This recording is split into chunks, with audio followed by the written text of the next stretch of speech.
Good day, Jeffrey Friedman, Senior Commodity Broker, RJO Futures, with today's comments on stock indexes, November 1st, the beginning of the month, yesterday, the last day of the month. Word of the day, unchanged for the week on a Friday. We are unchanged in the stock index futures. I'm looking at the December S&P future contract to have that gauge. Why is that so important that we're unchanged?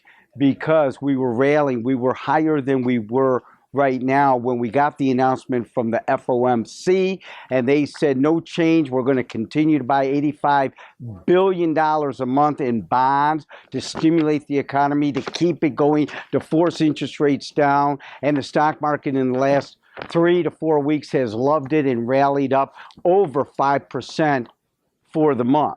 Now, have looked at all that. After they made that announcement, we backed off a little bit. Not overwhelmingly, but we did back off. And that means we are now unchanged. That's the word of the day, unchanged.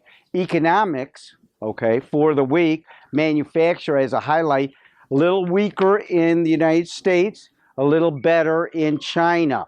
Who will win out? But that's a flashing yellow.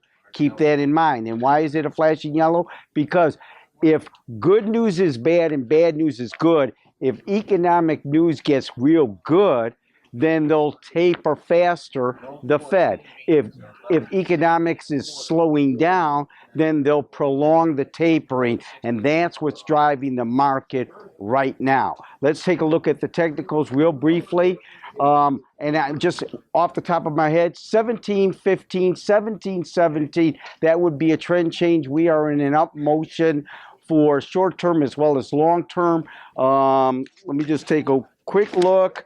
1755 is where we're at now. 1726 would be minor support, but 1715 would be a trend change, in my opinion.